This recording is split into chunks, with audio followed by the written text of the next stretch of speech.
This is a preview for the C programming course.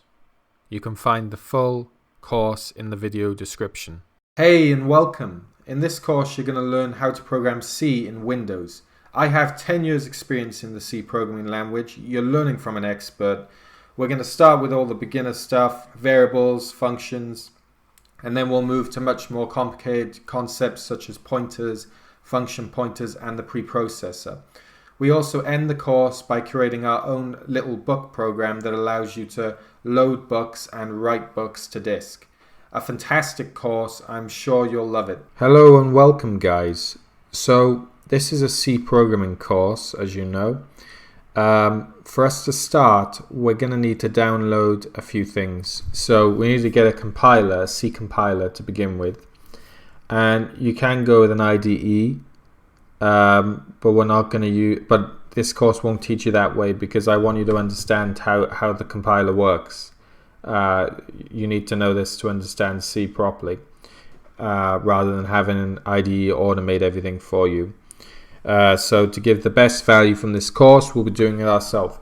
So we're going to be installing Visual Code, which is the text editor. Really nice formatted text editor, almost like an IDE basically.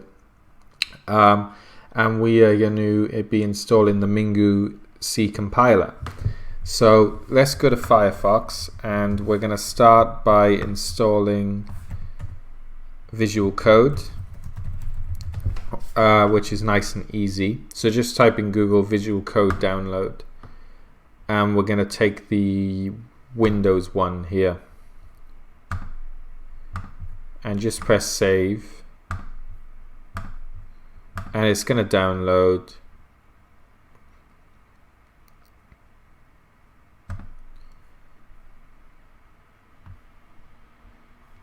Okay, so once you've opened the installer, just agree to the license agreements for Visual Code.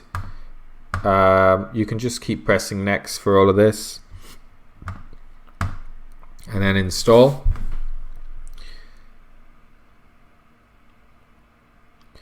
And it'll just extract everything, and then we have our text editor. Brilliant. So if you press finish now, it should launch up, which it does. You see, it's very nice indeed. Okay guys, so now we're going to install Mingoo.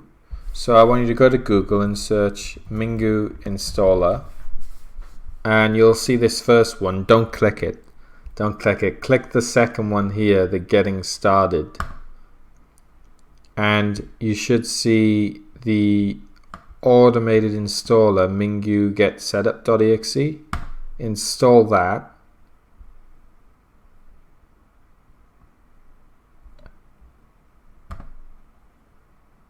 By clicking on the, it'll launch by itself, but if it doesn't, just click this Mingoo get setup.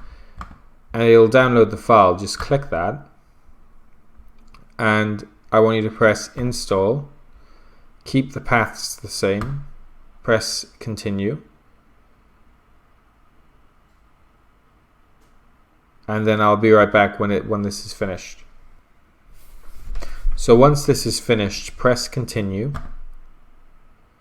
and now it's going to open up this and ask you which you want to install, which ones you want to install. So the only one we want is the GNU C++ compiler by here, the basic installation here. Let's take a look a bit more now, and that should be it.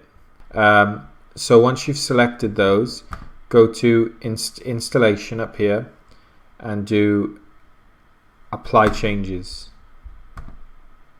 and then it's going to ask you if you want to proceed. Press apply,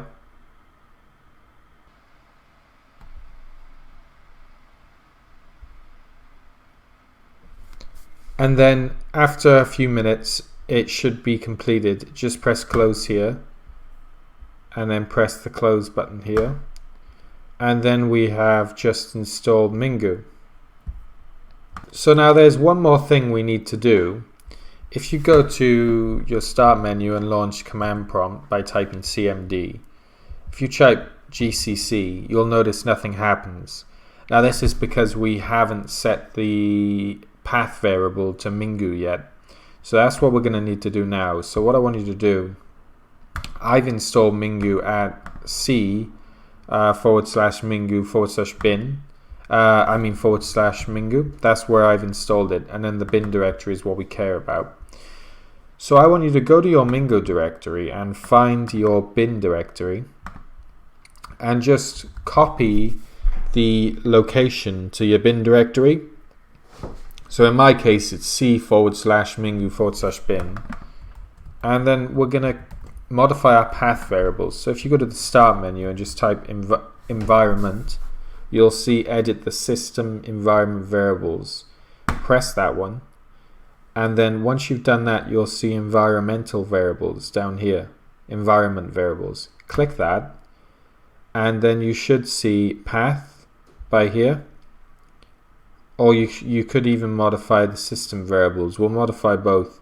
Just press edit by here on the path, select the path, press edit, and then press new, and just paste that in like that, nice and easy. Just paste that in, and make sure you copied that as well.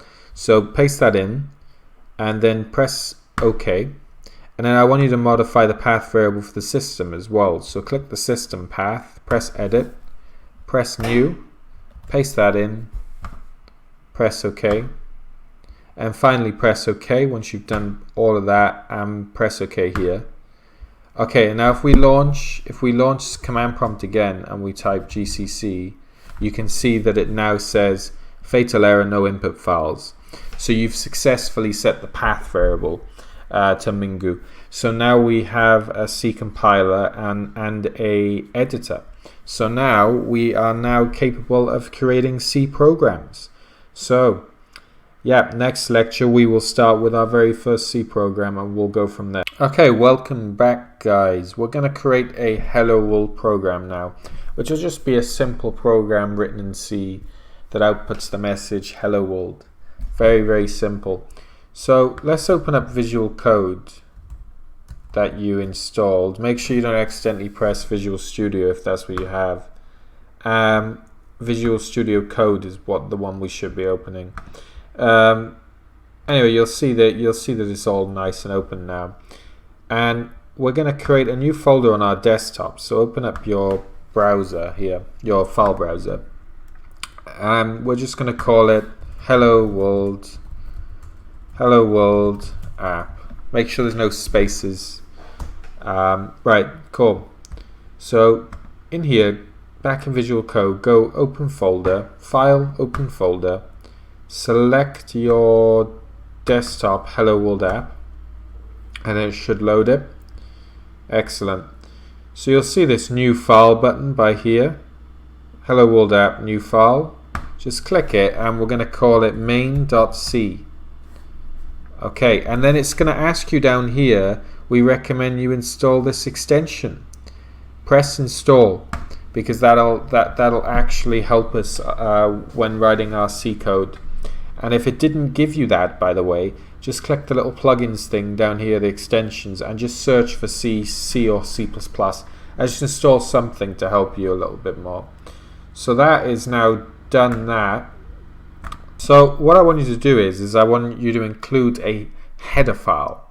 And header files in C are basically files that contain loads of definitions and function prototypes, but more on that later. Just copy what I'm doing. So we're going to go #include, and then we're going to go stdio.h. So it should look like that. Include, left arrow, stdio.h, right arrow.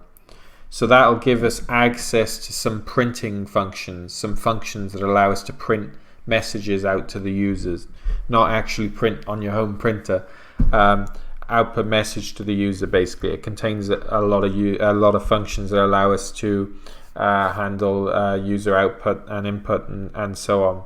So what I want you to do now is go integer main bracket integer argc char argv, and make sure you copy me exactly, guys. So yeah, you can see there's a comma there as well. Don't forget anything. So I'm briefly going to go over this now, but you will know more about it later on as we go through the tutorial.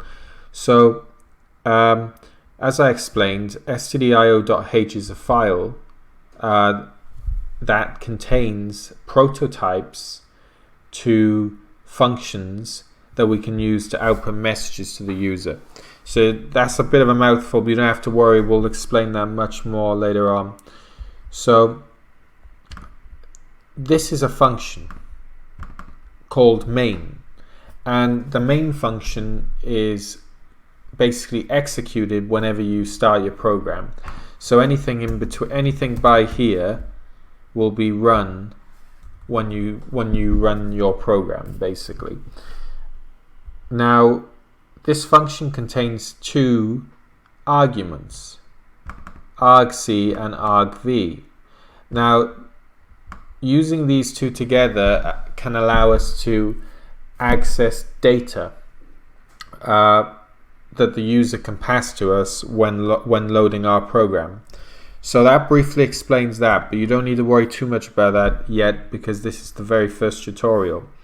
So what I want you to do in between these brackets is I just want you to do return 0.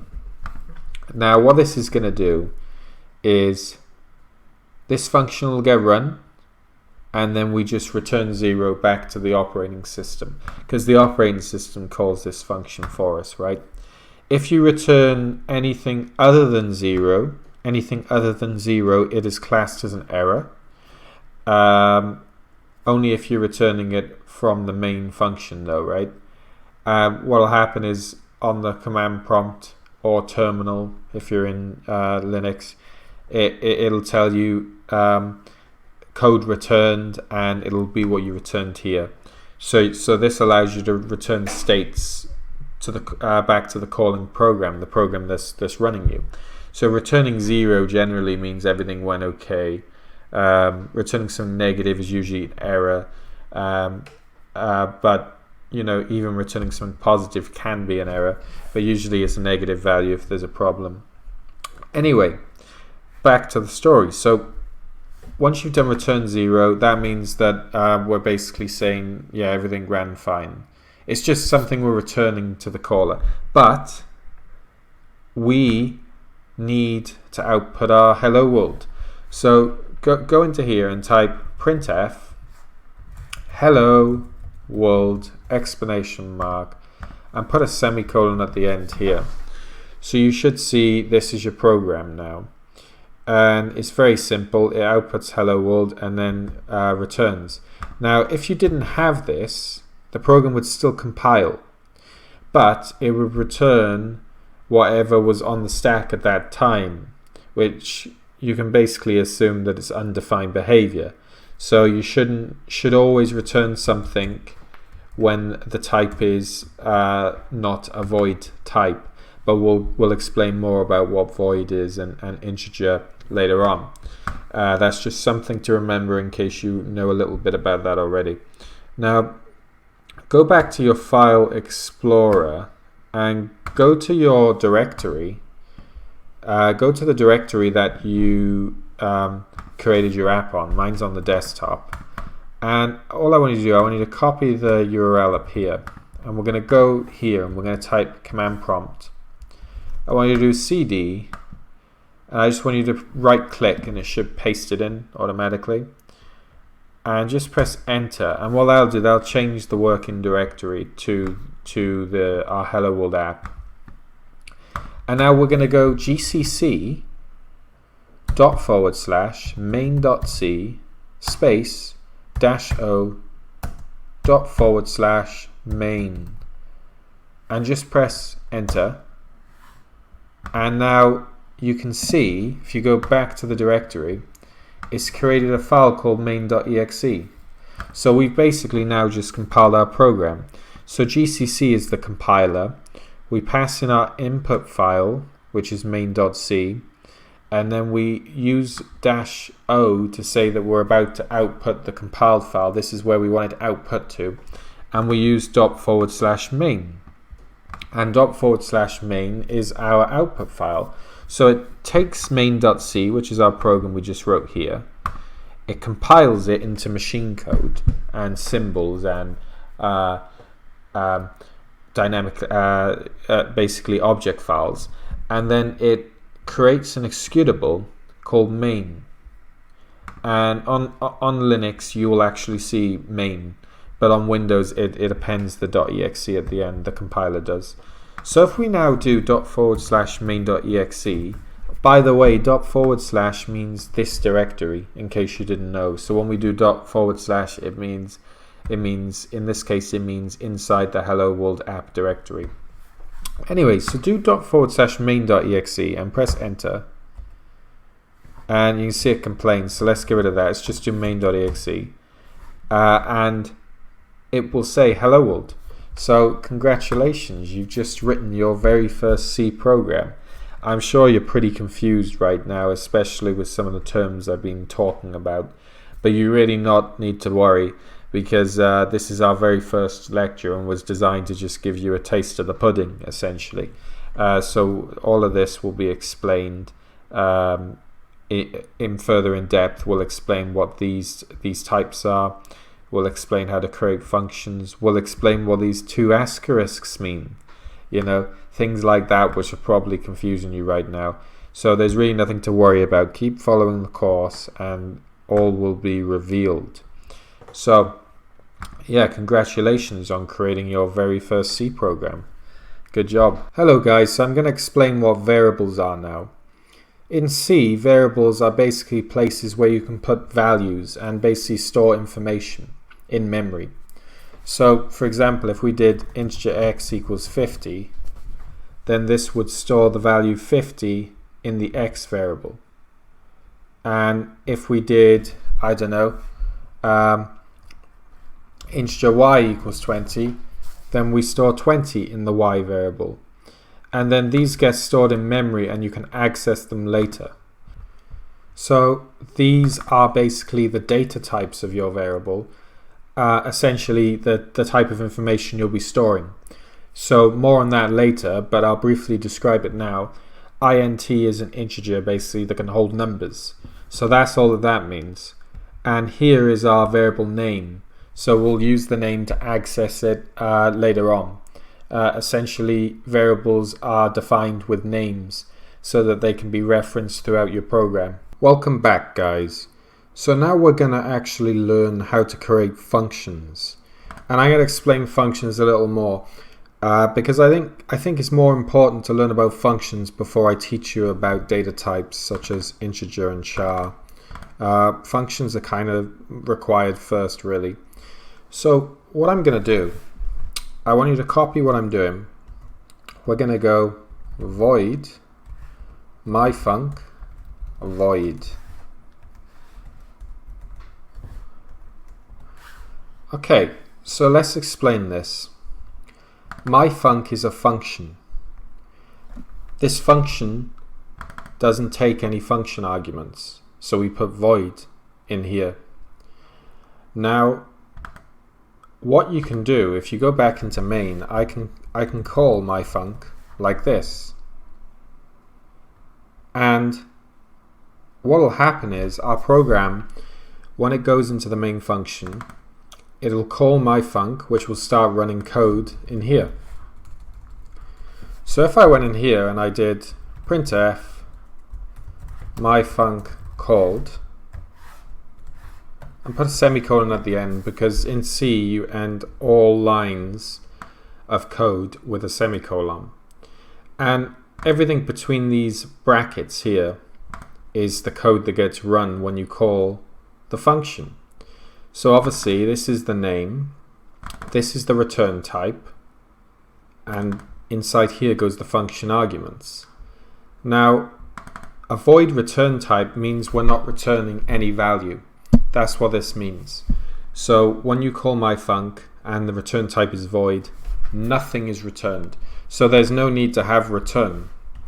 There's no need to have this.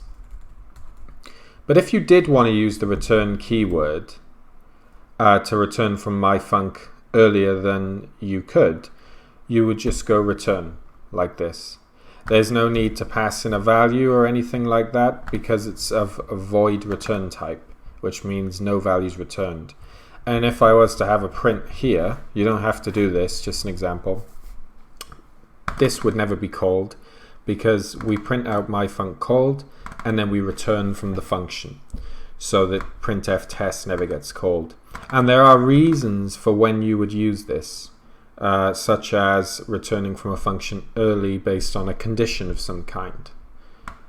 Okay, if we now go back to command prompt, and once again you need to go to the Hello World app directory, and we open up cmd for command prompt, we type cd, right click to paste, press enter, and now we can compile our program again. So just do gcc main.c -o main, press enter. Our program's now compiled, and now if you type main and press enter, you can see myfunc called hello world, and you'll notice that they're all on the same line. What if you wanted a separate line? Well, there's a special way to do that in C. You just do this. So this character here means that you're going to use some sort of special character code of some kind. So by doing this and N, that means new line. Whereas if you did R instead of N, that is a carriage return. So quite commonly you'll see RN. So carriage return and then a new line. But N would just be fine for now. It's fine in most cases. So if you do the same here, and we go back up, press the up arrow twice to come back to your compile command, press enter, gcc compiler now run, and then do main, and we can see they're now on separate lines. So that's how you create new lines in C. You use this. So let me explain another thing that we can do. Let's make a new function. It's going to return an integer, which is a number, by the way. Integer is a number, and we are going to call it mySum, and we're going to have an argument here, integer a, and then another argument, integer b. So what this will do, these will add them both together and return the result. So how do we do that? Well, you do return a plus b. So just like mathematics on a calculator where you might do 20 plus 30, here we do a plus b. So what will happen is once someone calls mySum, they pass in a value here and a value here, and then it gets added together and it returns the result. So let's now get rid of this line here, myfunc, and we're going to go mySum 5 and 5. So what this does, 5 goes into A, as we did here, and then this 5 goes into B. And just to simplify this, I'm going to change this to a 10 to explain this a little better. So 10 goes into A, 5 goes into B. And how that works is, it is in line with these arguments. That's how it works. So we can see mySum takes an integer, so we pass in 10, and it also takes another integer, so we pass in 5. Now we can see we're not storing this result anywhere, so let's now store that result. So if we go integer result equals mySum 10, 5, now what have we done? We have created a variable. Now variables in C allow you to store information. So in our case, we've created a variable called result, and result will store a number. Now decimal points cannot be in integers. You use doubles for that, or floats, but that'll be explained more later. Now, if we now run that program, nothing would happen because it would sum them together, but we don't output the result. So how do we do that? Well, let me show you. Let's get rid of this. We're going to go printf result equals, no, result is, I'm going to do result is so you don't get confused thinking that the equals is required. Result is, and you do I. %i, and then you do the new line. So what happens here then? Well, currently undefined behavior, because we haven't defined the result, we haven't supplied the result. But what will happen is it'll say the result is, and then %i takes from an argument that we provide here. So if we do result and we press Ctrl S to save, so it says result equals mysum 10.5, which calls this function. We add a and b together, which is in our case is 10 and 5. The result is returned and stored in the result variable, which is an integer, a number. And then we output the result by saying result is %i. Now when the program sees %i, it looks for these arguments passed to us here. And they have to be provided in line with the arguments provided. So for example, if we just change this a little bit more, I want you to do, instead of result is, we're going to get rid of this now, because I just need to explain that to you. So we're going to say I plus I equals I. Now here we provide 10 and here we provide 5. And what this will do is the operating system comes in, it runs our program, it sees %i, so then we pull from the first argument here, which is 10, and then we output a plus symbol. Literally this could even be plus, just to show that they're unrelated. And then it finds another %i and it puts 5 in there, and then finally it outputs an equal sign, and then it has a %i again and it outputs the result. So if we compile that now, go back to the program, up it twice, enter, up it once or twice, main, 10 plus 5 equals 15. So that's how the functions work. So essentially you define a return type, which is this, you define a function name, which is that, and you define arguments in between these brackets. Everything between these curly braces is the code that's run when this function's called. So you can think of functions as ways of splitting up our program into different pieces. They're an essential part of C and they're very important, and they allow you to prevent repeating yourself in code, which is a very important thing for a clean code base. So that is how you define functions. But let's explain a little more now. What happens if main is at the top? Well, there'll be a compile error. If you go back here, run that again. Implicit declaration of function mysum. Okay, why is that then? Well, because these are defined below. So when the compiler comes in and it goes to call mysum doesn't exist yet, because the compiler hasn't seen it yet, because it's below it. So how do you get around that problem? Well, you define what's known as a prototype. If you copy this line here, paste it here, and just put a semicolon at the end.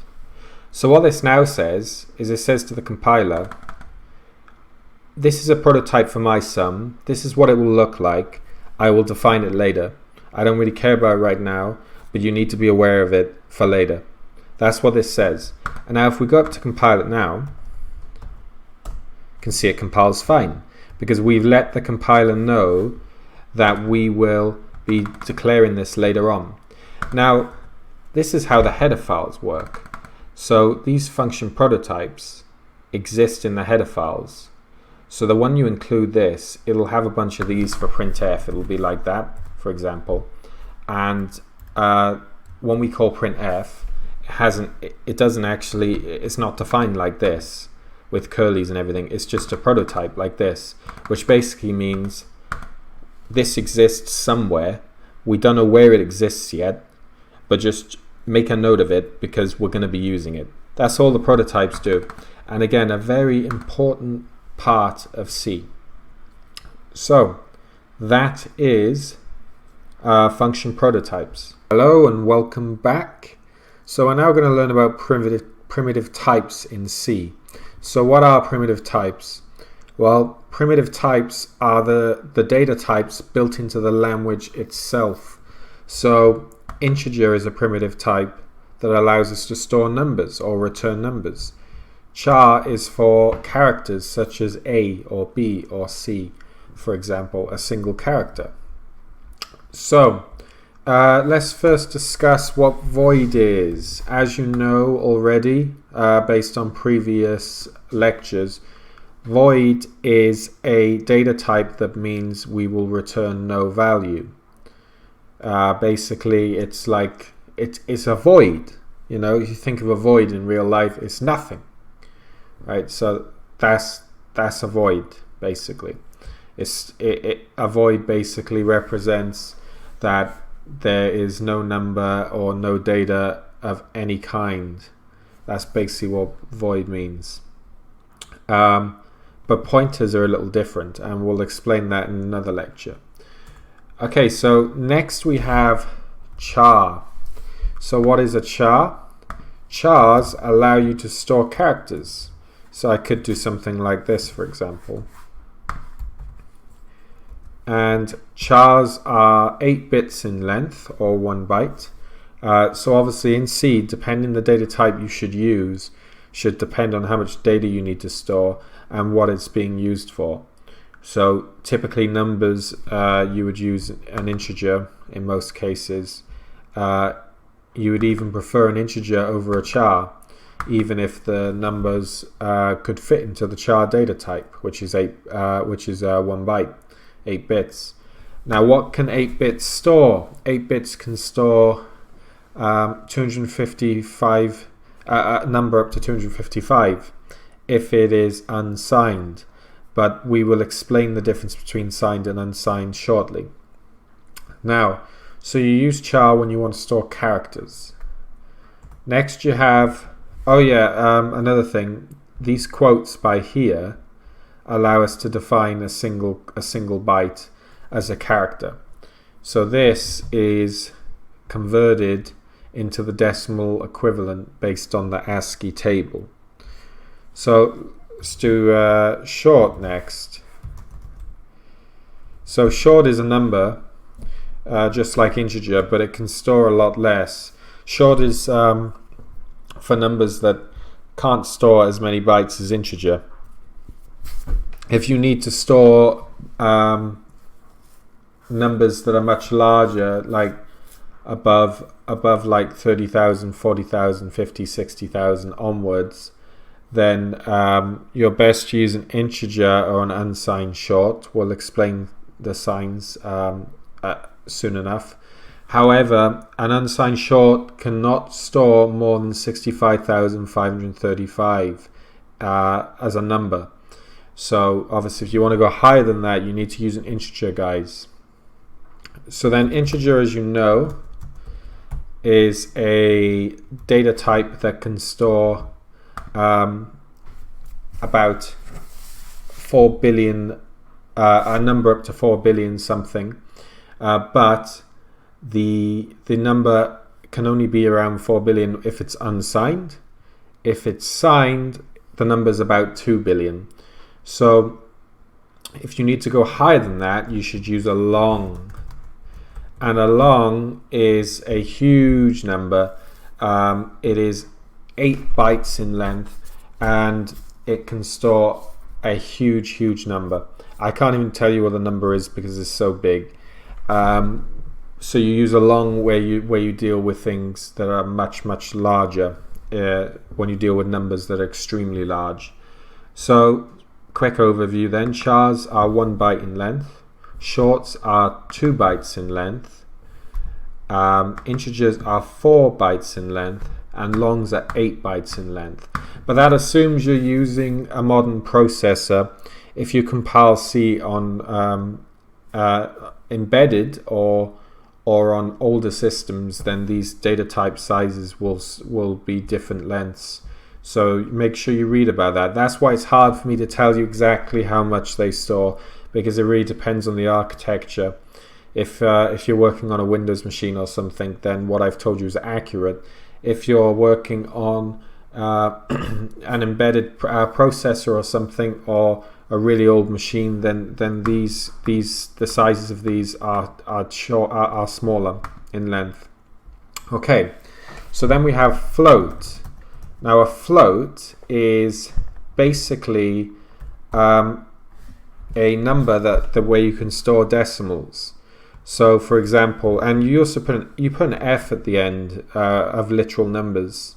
When you actually enter the number, you put an F at the end to represent float usually as well. So floats are great for storing things like currency, for example, like pounds and pence, dollars and cent. Now double is a larger floating point number.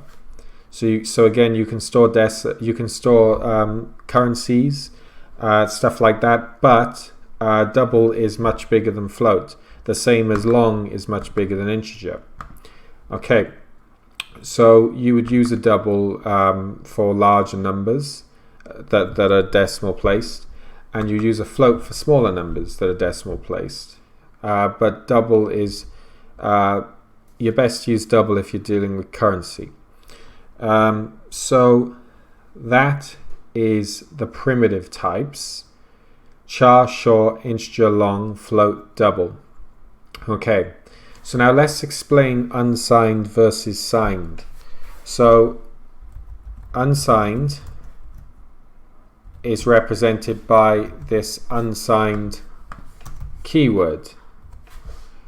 So all primitive types can have an unsigned just before the data type is defined.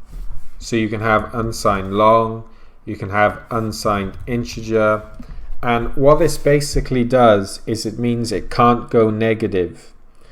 Unsigned numbers allow a data type to hold more in the positive range, but you can't store in the negative range.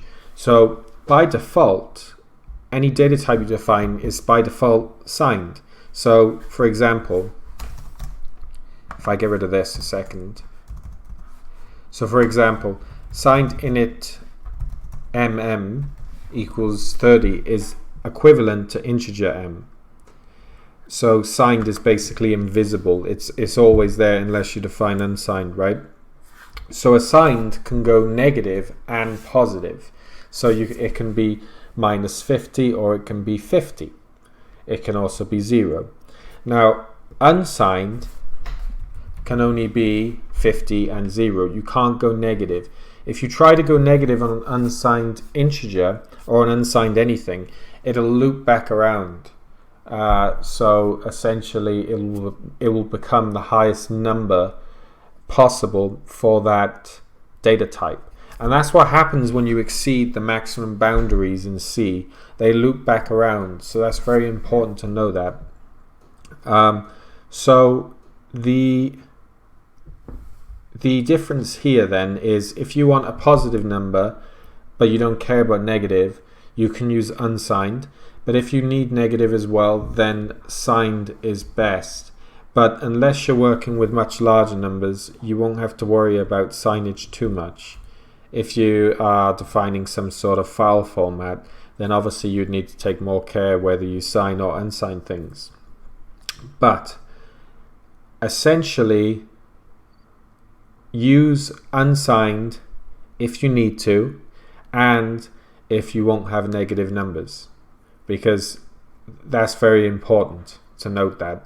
And the data type you choose will depend exactly on how much data you're going to be storing and on the circumstance. If you're storing in a file, for example, and you know that, like for example, using an integer here, even though you're only working with low numbers, it's not so bad. But if you're going to be working with files where the amount you store is pretty crucial, then you should be more careful. So for example, if I know that my number won't be above 255 and will always be above -1, in other words it won't be negative, then it makes sense to use an unsigned char. Because if I use a char, what happens is it becomes signed, which means that I can have negative, I think it's negative 127, and then plus 120 7, right? But if I use unsigned, then I can only have up to 255 positive. But by setting it as unsigned, I extend the amount of data I can store in there, but I can't have negative numbers. So using that, I can have in the negative range and the positive range, but I basically lose half of the positive's potential length, because I need to take into account that I can have negative numbers. You unsign it, then you use the full amount of bytes, basically extending the number you can store in that amount of bytes that char provides, which is 1 byte. You sign it, you have the negative range, but you lose some of the positive range. So they're important things to note. Very important things to note. Now, that is data types. And I hope that makes sense, because if it doesn't, send me a message and I'll make a follow-up video. But essentially, unsigned and signed are concepts you should know. Welcome back, guys. So now we're going to learn about arrays. So what is an array? An array allows you to define a variable with a given name, but have it so it can store multiple of the same type. So it's best I show you this in code so you can see it clearly. Let's say I wanted to take a name at some point in time from my user. Well, what I would do is I would create a character array for the name, and in here goes the length. So char name 20 with these brackets as well. So what that means is a name variable that has a type of char, so it can only store 1 byte at a time, and we want it to have 20 bytes. So in other words, we can store 20 bytes in this name variable. So how does that work then if char can only store 1 byte? Well, what happens is the compiler looks at the data type, it sees it's a char, so it knows it's 1 byte. Then it sees this number, and it knows that we want to have 20 of them. And it also knows we want it to be able to be referenced by the same name, since char name. So it allows us to access 20 bytes using the same name. So how do you access them then? Well, like this. Let's say we wanted to set name to A like we did in previous tutorials. You can see a syntax error. Why? Because this is an array. We can't set it like this. So if we did name 0 equals A, that works fine. So what's happened here then is we set the first byte in our name array to 0. Because in C, indexes start from 0, and you access indexes in arrays. So in this case, what we're doing, we're accessing index 0 from the name array, and we're setting it to A. So you could do the same here. 1 equals B. Name 2 equals C. And now if you wanted to output that, you could go printf C for char, and then we go here and we go name 0. So what that'll do, that'll output A. If we put a 1 here, it would output B. If we put a 2 here, it would output C. Now, there's rules for these indexes. Firstly, they can't be negative. Secondly, indexes always start from 0. In other words, if I wanted to access byte 1 of this name array, I would use 0. The third rule is, always the fourth, you cannot exceed this length. Say I want to access the last byte of this array. Would I do name 20? Absolutely not. I would do name 19 because they start from 0. When we access it, we always start from 0. So name 19 equals D would set the last byte of this array to D. Now, in most languages like Java and stuff like that, if you exceed the buffer, the buffer is another word for array, by the way. If you exceed it, what will happen is it'll throw some sort of exception and your program will gracefully end. In C, it doesn't work like that. In C, if you exceed this buffer, at best case scenario, your program will crash. Worst case scenario, a hacker could use this to their advantage. And it really is that serious. Because in C, when it's compiled, there's a bunch of return addresses and stuff like that stored on the stack. And right now we store this array on the stack. How the stack works is when you enter a function, it allocates some room on the stack for all the bytes that are in this scope. And the scope is anything between these brackets. That's what a scope is. So in our case, it will allocate 20 bytes on the stack for us. And it'll also allocate some bytes for these variables here for our function prototype. Now, the stack memory is allocated by simply decrementing the base pointer or stack pointer.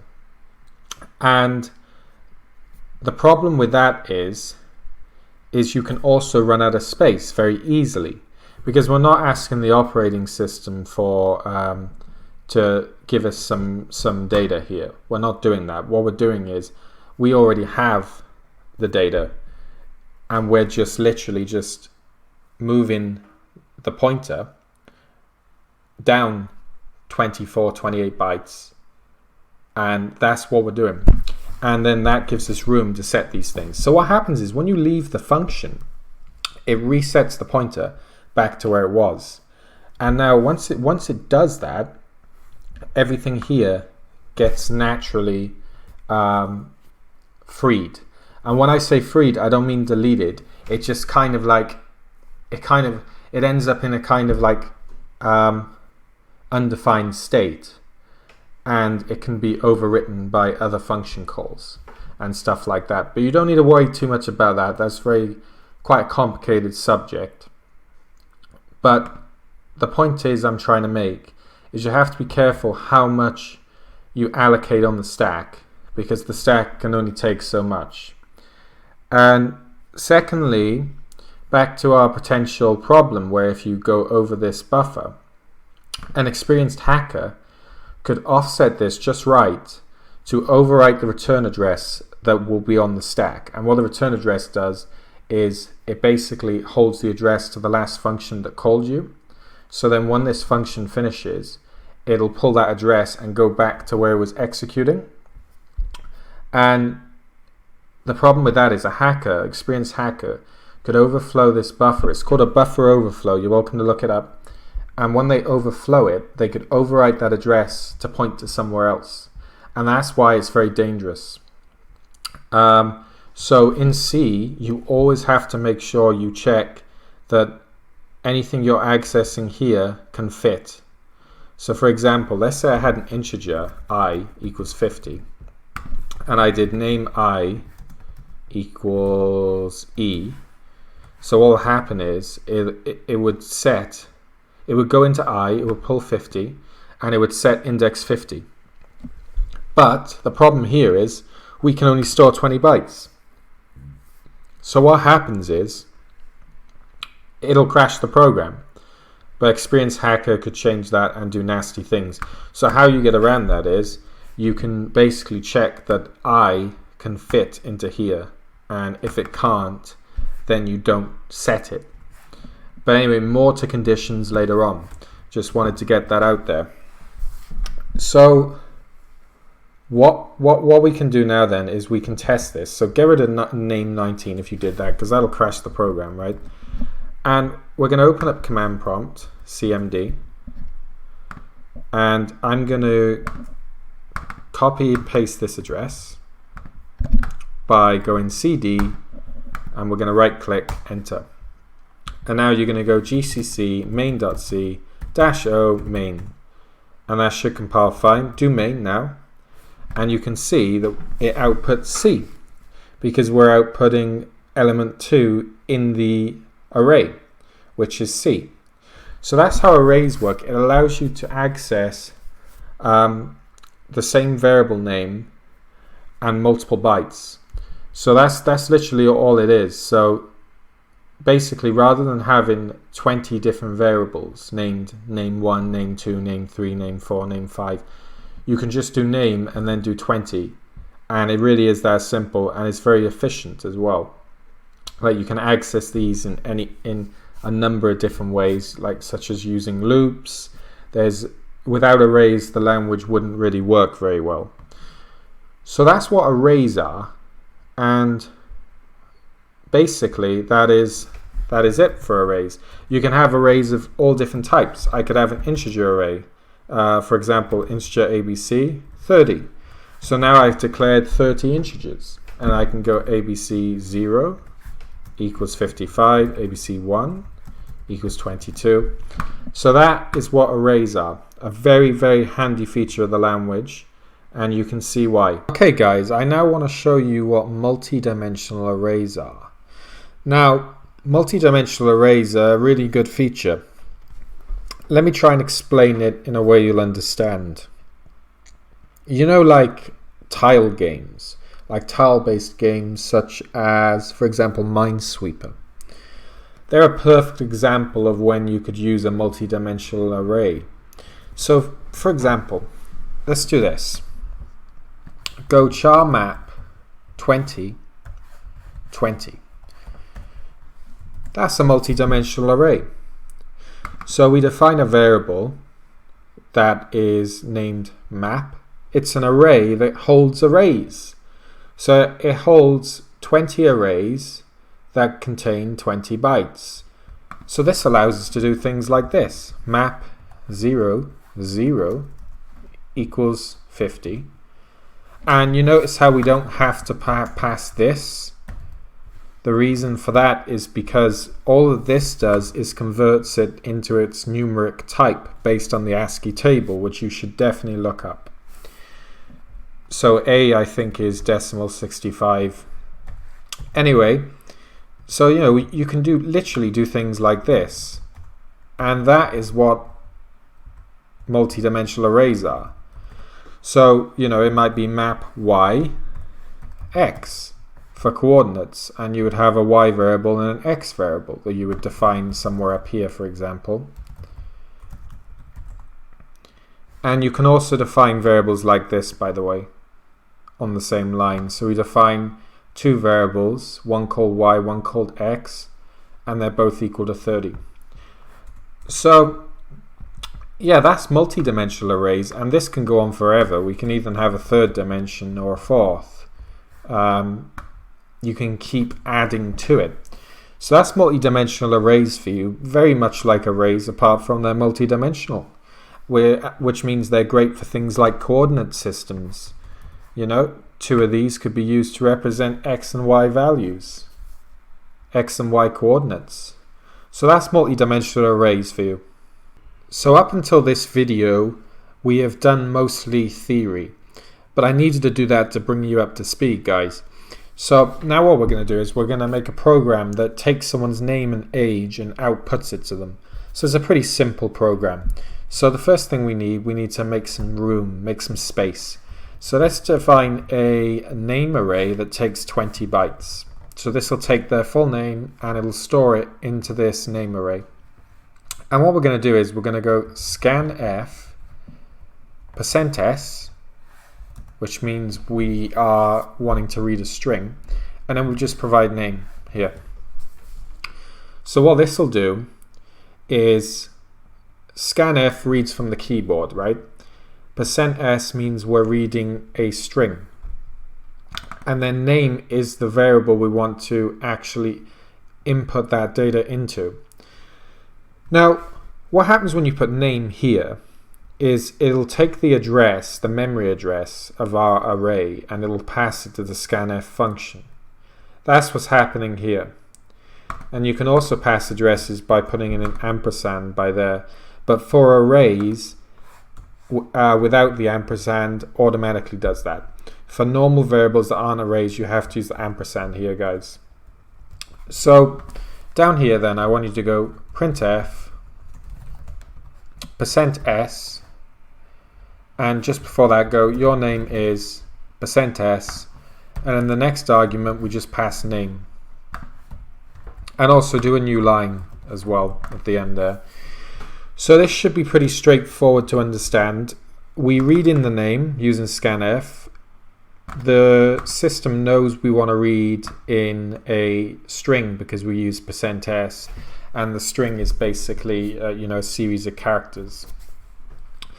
So scanf will read from the keyboard, and anything we input it'll store into our name array, and then we output your name is %s, and we pass in the name. So it'll give us our name to us. So if you go back to the terminal, then make sure you've cd'd into your directory. And we're going to go up twice, enter, and then we're going to go main, enter, and now nothing happens because it's waiting for us to enter our name. So I'm just going to do Dan, press enter, and it says your name is Dan. Not bad at all. So what we can do here then is we can say we can now read in their age. So just up here, if you go integer age equals 0, and you do scanf %i for integer, and then we do age, and this won't work. Make sure there's an ampersand here, guys, so you don't run into problems, because we're getting the address of the age variable and passing it to scanf. So what happens is all our variables have memory addresses. So by using ampersand, we're passing the address to scanf. So scanf knows where to store our number that we enter. So then then down here, do another printf. Your age is %i, and then in the second argument, pass in age, and again use an ampersand here, guys, because we want to read in the address. Go back to the terminal. Run your program, do main again. Now enter your name, enter your age. Oh, yeah, in this case we shouldn't have used the ampersand because we are outputting a literal value. Whereas here we need to use the ampersand because scanf expects somewhere to store it. Here we don't need to know the address, we just need to know the value. So that was my mistake. Go back and compile that again and run main. Enter your name, Dan. Your name is Dan, your age is 24. So then, if you want to be cool about it, you can say, and in 10 years you will be %i, and then here you can go age plus 10. So now if we do that again and we run main, Dan, your age is 30, and in 10 years you'll be 40. So yeah, pretty simple stuff. So just to demonstrate this then, if we weren't to provide the ampersand and we try to compile that, it compiles fine, but if we run it and now type Dan and type your age, what's this? What's happened? It crashed. The program crashed on us because you need the ampersand, because if we just provide age, it's the equivalent to passing in this 0. So it's saying to the system, because age is equal to 0, right? So it's the equivalent of saying read in an age and store it in address 0. But address 0 is not our age variable. And that's the problem, right? So you need to provide the ampersand. And I'll explain more in the next lecture about memory addresses. Okay guys, there's some other stuff I want to just go over quickly. So you notice we provide an ampersand for age but not for name. The reason for this is because arrays, you don't have to provide the ampersand.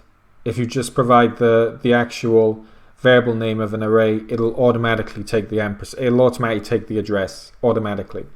Whereas for normal variables, the ampersand is required because otherwise it will take its normal value. So that clears that up. Okay, second thing I want to discuss is if you run the program again and you type a full name, you will see, let me just recompile that a minute.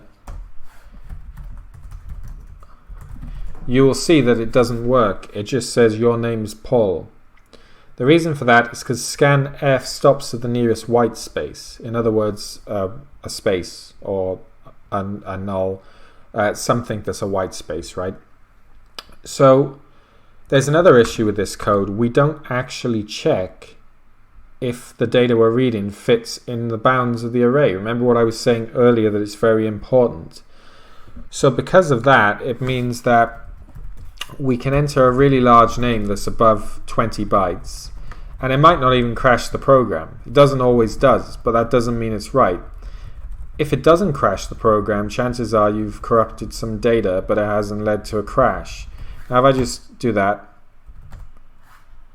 and you can see it crashed the program that time.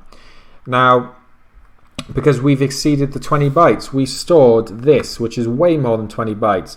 So what's happened is it's gone over the 20 bytes. It's probably overwrote our age variable, or maybe these ones, depending on the order that the compiler compiled them into the binary file.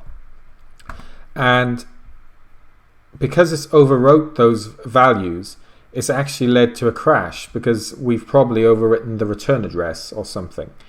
Now remember, I was saying hackers can exploit this to do nasty things. So I'm going to show you in one line of code how to fix first this problem where it only allows you to enter first name because it sees the space and then stops. And secondly, the second problem where it overflows the buffer. So we're going to fix all of that with one line of code. Now, the function to use to do this is called fgets. Fgets reads from a file. Now, I know what you're thinking. Well, this isn't a file, right? Well, in C, you have what's known as std in and std out. Now, both of these things are file pointers. They can be used as if they were a file on disk, even though they're not. So, std in contains any input that we pass to our program while it's running. Std out contains any data we're outputting. Okay, so that makes sense. Now, let's get rid of our scanf name here, and we're going to do fgets. It's going to ask for a buffer, so let's pass in name.